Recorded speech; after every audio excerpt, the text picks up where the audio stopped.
Well, it's 3 a.m. again. You've kicked off that doona and you're lying on top of the sheets and the back of your neck is dripping, or maybe down through the middle.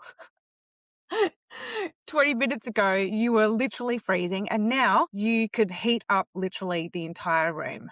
And here's the part that really gets under my skin. You've been doing everything right. Maybe you're even on HRT. You did the reading, you had the conversation with your GP or Naturopath, and you've got the patch or the gel or all the supplements, and you're still lying there at 3 a.m. like a human radiator. So let me just say the thing that nobody's telling you. If you have optimized your hormones and you're still flushing, then guess what? It was never only just your hormones. Today, I'm going to tell you what else is driving your hot flushes, the two things almost nobody's testing for, and one of them is a number your GP won't run unless you're practically diabetic, which, as you'll see, is a bit like waiting for the house to burn down before you go and check the smoke alarms. Let's get into it, ladies.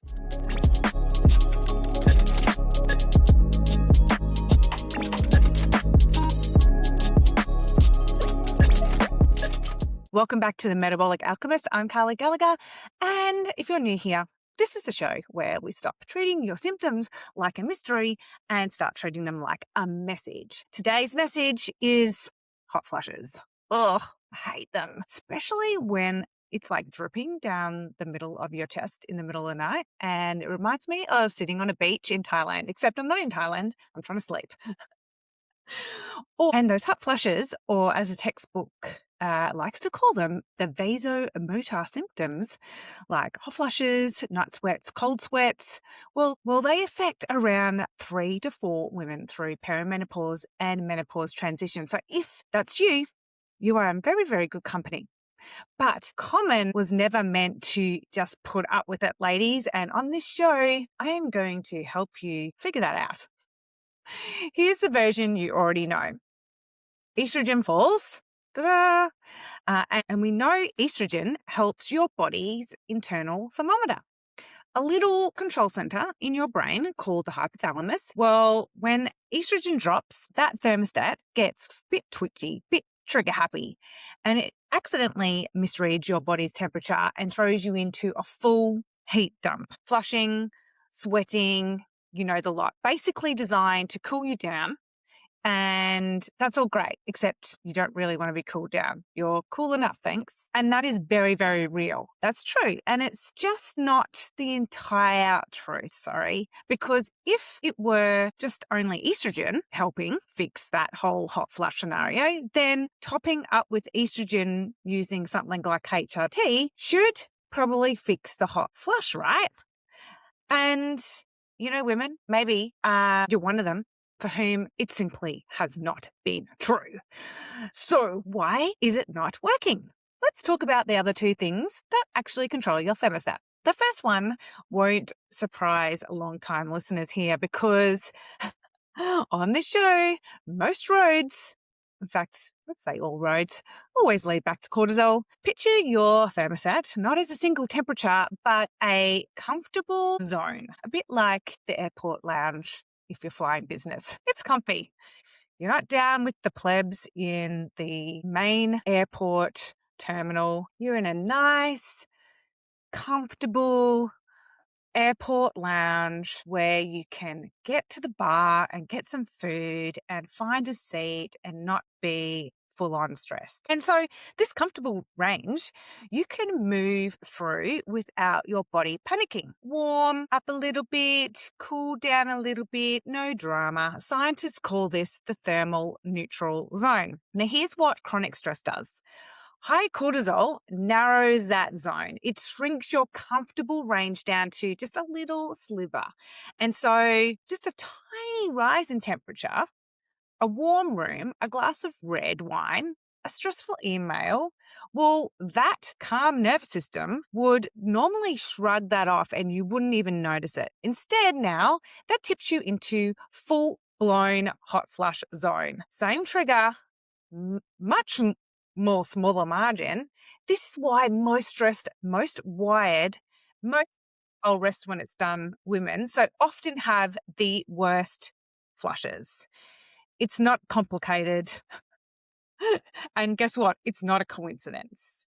And it's also not bad luck. It's basically your nervous system with no runway left. And I'll be honest with you because I say this as a reformed workaholic who had to build rest into my own business in order for me to rest because I wasn't going to do it by accident, although maybe it was on purpose. Now there's a third driver, and this is genuinely brand spanking new, fresh research published 2026, the year of this podcast. A study came out in the Journal of Clinical Endocrinology and Metabolism, and researchers followed 704 women over roughly a decade as part of this large US study, and they looked at each woman's fasting insulin at the age of 47, right in the thick of perimenopause, to basically see if it predicted anything about their hot flushes. And guess what? It did. Higher insulin rates at the age of 47 predicted a younger onset of hot flushes and night sweats. It was also linked to a longer lasting hot flush and cold sweat situation. Plus, a nice little add on there, a rise in testosterone across that whole transition. So let's sit with that for a minute. Okay, that's enough time. Your blood sugar handling, basically the years before menopause, helps set how early your hot flushes start and how long they drag on for. And that testosterone detail, which is a nice freebie they added in, handed us more information because it explains a lot about what some of you are dealing with, and that's chin hairs. Yes, I know. Those things that you secretly shave off just so no one notices. They're the thick grey ones, by the way, not the fluffy peach fuzz. I'm talking about the chin hair that literally reminded you of your husband's nose hair. Now, those jaw breakouts are another little testosterone timing thing, along with the thinning of the crown hair, which I seem to have, and that really bothers me. Same insulin story, different symptom. Now, is this proof that insulin causes hot flushes? No, and I won't overstate it. It's an association, but it's a really good one. And the symptoms are pretty much self-reported. And let's just say US has a pretty high rate of diabetes, and they were measuring their insulin, and it was measured in a fasting state.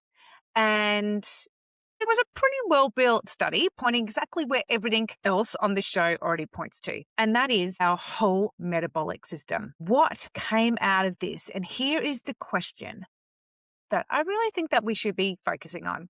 If insulin at 47 is telling us something about not only our weight gain and how our body uses foods like carbohydrates, is it also telling us that our hot flushes are going to be worse? And why is nobody testing our bloody insulin? Here's what really pisses me off about testing in Australia. Along with thyroid testing, which is completely inadequate, nobody will test your fasting insulin unless you're pretty much going to die of diabetes. Here is why it matters so much.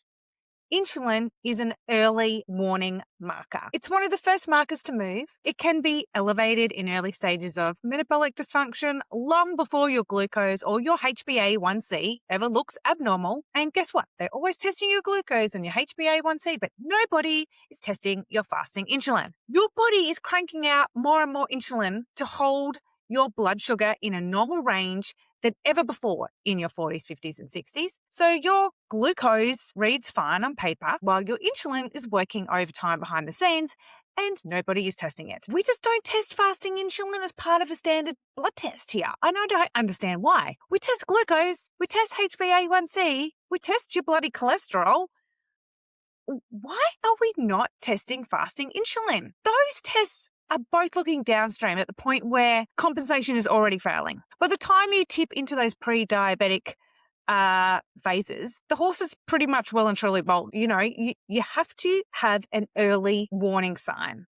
And If you have already had earlier, longer, sweatier menopause, that simply could be an insulin marker that nobody has picked up or flagged for you. So, this is the whole philosophy of what I do in one sentence. I'm not interested in catching diabetes. I'm interested in the decade before it actually arrives when it's still completely reversible. Insulin resistance is not a one-way street, guys. You can absolutely walk back up that street. So let's get into something more practical, because I don't ever want you to feel stuck. The gold standard of insulin measurements really is fasting insulin, which, as I said, you'll struggle to get from your GP.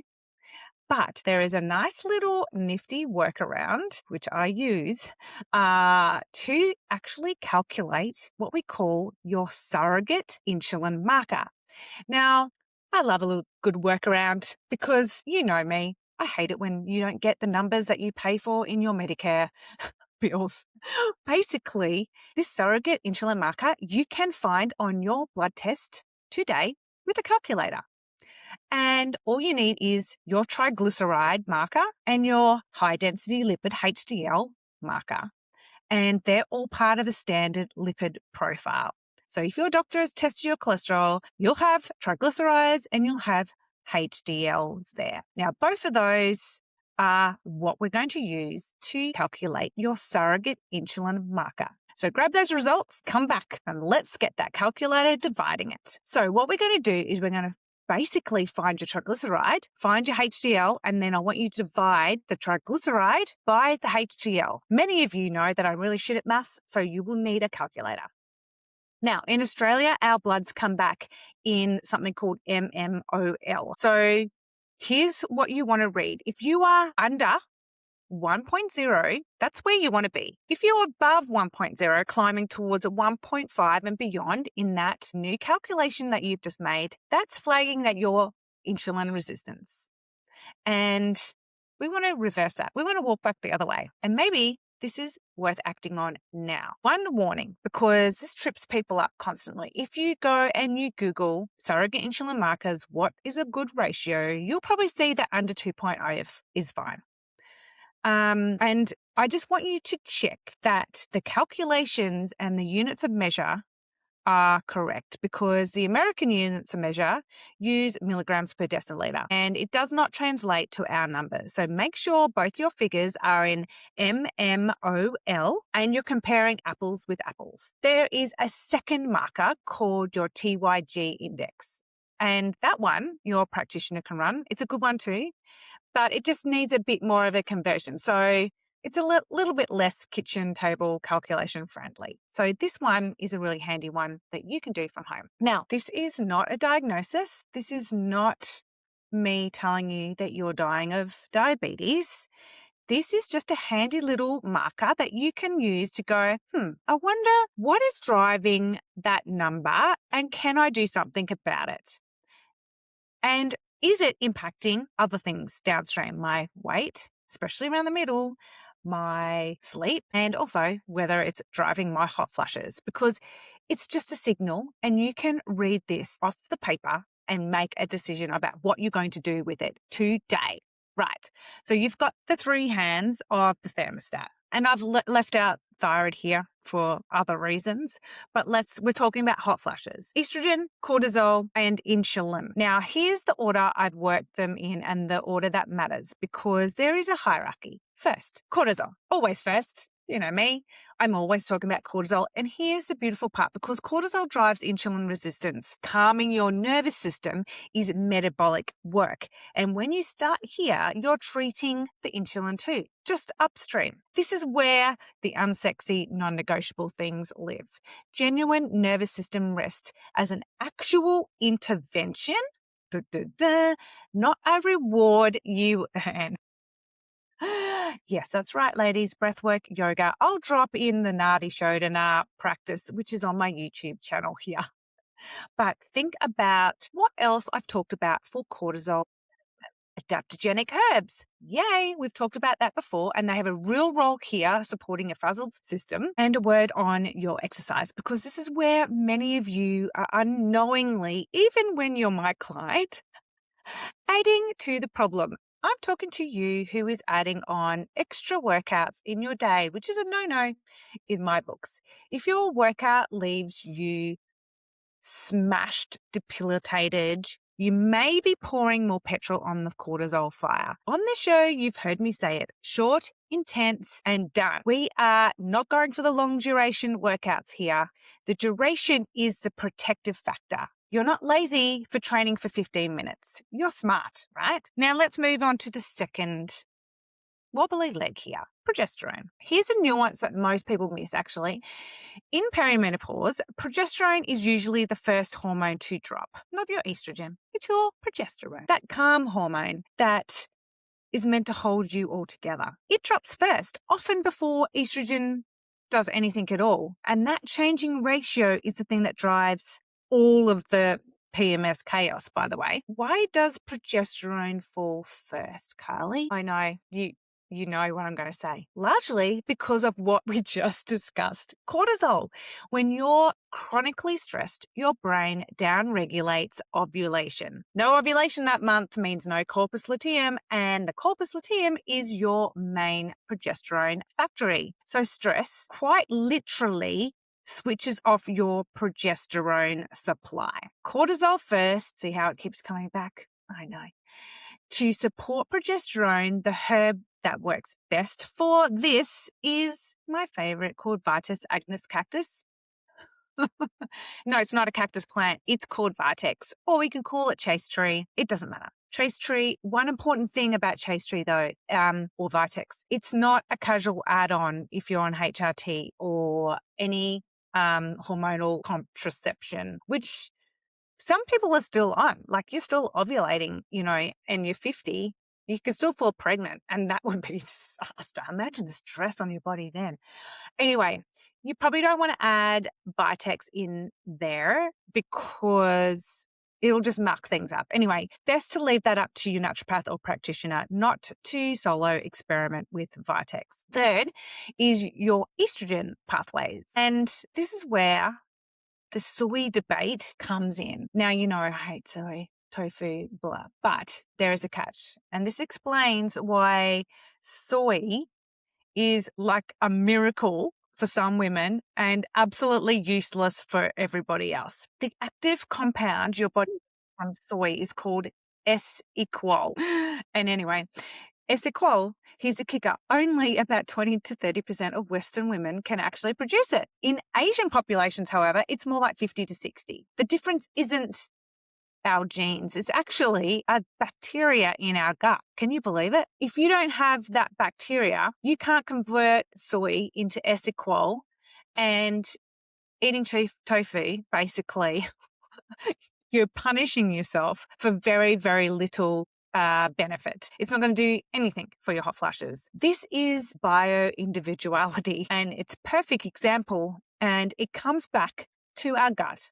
And I talk about that a lot. The gut is our gateway to all of our hormones. So I don't like to eat soy or necessarily prescribe soy because of its high genetic modifications. But if you're going to use soy for symptom support, then you need to be talking concentrated isoflavones, not a splash of soya milk in your coffee. Soy isoflavones as a supplement, and that's where I'm going to leave it. Now, none of those three levers I've spoken about, cortisol, progesterone, estrogen, hold if the foundations are cracked. Now, the foundations, I love that word.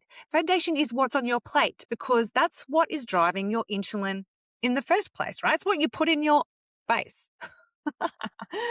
Or hopefully it's in your mouth. The principle I teach is the Goldilocks zone. The Goldilocks zone. Not so low carb, your body panics and pumps out cortisol. Not so high that your carbs spike your insulin all day.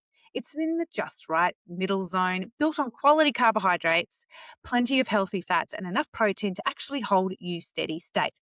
The specific framework, the numbers, the how is basically what I built in my whole system. And you can find that in my app. It's Inside Magic, because your Goldilocks zone isn't identical to anybody else's, but The direction is universal. Pull out the added sugar, pull out all the grains, and put in healthy proteins and fats. Those two moves alone and moving into like a paleo diet, they're going to flatten the blood sugar roller coaster. And that's what's feeding your hot flushes. You can do that without joining me. But I mean, who wouldn't want to join me in magic? Anyway, there are also some beautiful, genuinely amazing herbs that we can use for blood sugar regulation as well. Berberine is a standout for insulin sensitivity, and gymnema and cinnamon both help those steady things as well. But berberine is particularly potent and therefore it can interact with some medication. So make sure that you're working with a naturopath or herbalist if you're using berberine. Don't just add it in because you saw it on Instagram or, God forbid, you heard it on YouTube. Make sure you work with a herbalist. That is my public service announcement.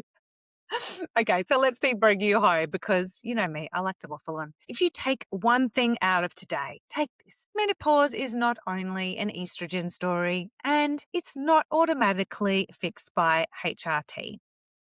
HRT has its place.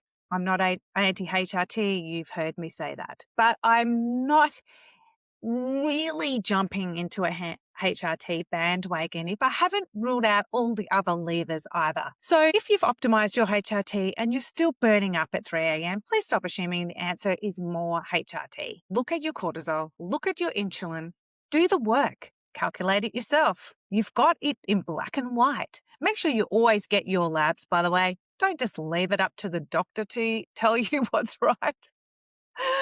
Oh gosh. No, make sure you take them to your herbalist or naturopath to interpret them because those two are very likely the hands on your thermostat that nobody is going to help you fix. And unlike the passage of time, they're both the things that you can actually change. You are not broken. You are not just menopausal and deal with it. You've only been handed one chapter out of 3, and now I've just given you the other 2 chapters. Hooray! So if this reframed things for you, the best next thing that you can do, if you've not already, is join me in my free 7-day breakthrough. Links in the show notes below. And then after that, come and join me in Magic, where I add on that little bit extra. And let me just start with the cortisol foundation because we've talked about it today. And if you're still there sitting thinking, okay, but where do I actually start for me? Reach out and just ask the question. That's what I'm here for. Doors open to Magic sometimes throughout the year, so they're not always open, but you can absolutely jump in and do my free 7 days. And once you're in, you're in. Share this with a friend who's been told that she just needs to write it out. She deserves the other 2 chapters as well. I look forward to speaking to you next time on The Metabolic Alchemist. And that's a wrap. Phew. If something clicked for you today, I've got all the links to my favourite products, supplements, and exactly where to buy them waiting for you in the show notes. Just head to the show notes for the links to those pages or my website, inner-alchemy.com.au, and let's turn those frustrating symptoms into your comeback story. Thanks for sticking around. I'll see you in the next episode.